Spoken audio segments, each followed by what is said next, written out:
Bonjour à toutes et à tous, donc je vous propose aujourd'hui un tutoriel, vous allez voir, très rapide, très court pour montrer une idée vraiment toute simple que vous avez probablement déjà croisée. Il va s'agir en fait de reprendre le principe du tressage un petit peu que je vous avais déjà montré sur une précédente carte, mais là que j'ai décidé d'utiliser d'une façon un tout petit peu différente, enfin en tout cas avec un visuel, un rendu au final différent. Donc j'ai décidé de découper une base de cartes dans du papier craft. Base de cartes carrée, et je suis venue réaliser un devant de carte, donc un tout petit peu plus petit que ma base de cartes, et comme vous le voyez là tout de suite, je suis venue réaliser en fait des stries à distance égale à chaque fois. Alors moi j'ai pris une épaisseur pour chaque bande de 6 mm. Donc moi j'ai réalisé évidemment ça à la silhouette pour aller plus vite, mais vous pouvez parfaitement le réaliser donc avec un cutter en prenant une mesure à chaque fois avec une petite marque de crayon. C'est fait très rapidement une fois que vous avez fait vos petites mesures. Donc moi j'ai strié mon papier donc à 6 mm à chaque fois, et je suis venue découper dans des papiers à motif, dans un bloc de papier assorti, des petites bandes de la même largeur, c'est-à-dire 6 mm. Et l'idée ça va être tout simplement de venir les tresser dans ma base.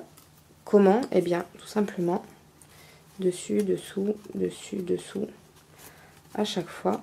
Alors prévoyez des bandes un petit peu plus longues que votre base de carte, histoire d'avoir de la marge de chaque côté pour pouvoir tirer correctement. Je m'explique. Hop. Voilà, vous faites avancer au fur et à mesure.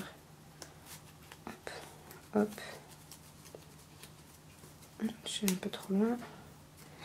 Voilà, pour avoir, vous voyez, du papier un peu à droite, un peu à gauche, ce qui va vous permettre de, hop, pouvoir remonter tranquillement votre papier. Alors vous remontez jusqu'à ce que ça force un tout petit peu pour le premier. Voilà, et maintenant je vais venir faire la même chose en alternant avec des papiers d'une autre couleur. Hop là. Ici. Je vous montre ça tout de suite. Donc cette fois-ci, je fais l'inverse. Je passe dessous, dessus, hop. Voilà, ceci étant fait, hop, je remonte grâce aux petits écarts de papier que j'ai laissés. Voilà. Pour ma part, l'idée donc c'est de laisser à chaque fois un espace comme celui, parce que vous allez voir quand vous allez remonter le papier, au fur et à mesure ça va forcer. Donc ça vous permettra en fait de laisser à chaque fois un espace de papier craft qui sera équivalent à une bandelette de papier de couleur. Donc voilà, vous faites à peu près et vous passez au papier suivant et ainsi de suite jusqu'en bas. Et voilà, j'ai donc mon canevas qui est terminé. Donc c'est pour avoir un côté voilà un petit peu tressé, ça donne un petit peu de texture. Alors après il faut aimer. Moi je trouve ça assez sympa, puis c'est assez rigolo à réaliser. Donc je vais venir encoller tout ça et le mettre en place sur ma carte.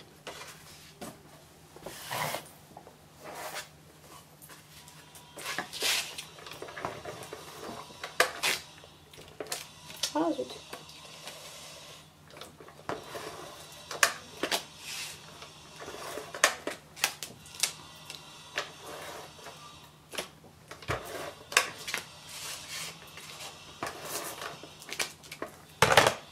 Voilà.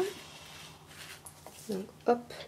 Alors vous pouvez vous positionner bien sûr dans le sens qui vous va le mieux.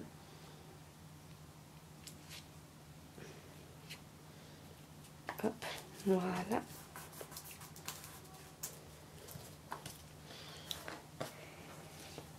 J'ai pour ma part réalisé dans ce joli ruban vert un nœud que je vais venir positionner ici. Mais avant de faire ça, je vais venir réaliser une petite bordure, une fausse couture au feutre blanc, comme j'ai souvent l'habitude de le faire, parce que le ton sur ton craft, sinon je trouve que ça rend pas forcément top. Donc soit vous venez le faire sur l'extérieur, c'est-à-dire sur la base de carte, soit vous pouvez venir le faire directement sur le canevas. C'est comme vous voulez. Moi je le fais directement sur le canevas. Voilà.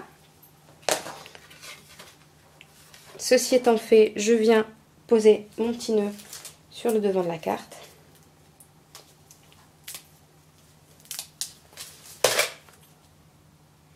Et voilà, ma carte est terminée. Donc voilà, je me suis permise de mettre un gros nœud là comme ça qui fait un peu, voilà, qui est bouffant, tout ça et tout, parce que je trouve que le résultat est travaillé mais il est quand même simple visuellement, donc ça vaut le coup de mettre un embellissement.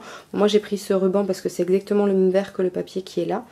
Donc voilà, il vous faut, vous voyez, très peu de papier, enfin, hormis la base de cartes. J'ai utilisé donc 7 bandes de papier à motif, donc c'est parfait pour réutiliser des chutes de papier notamment.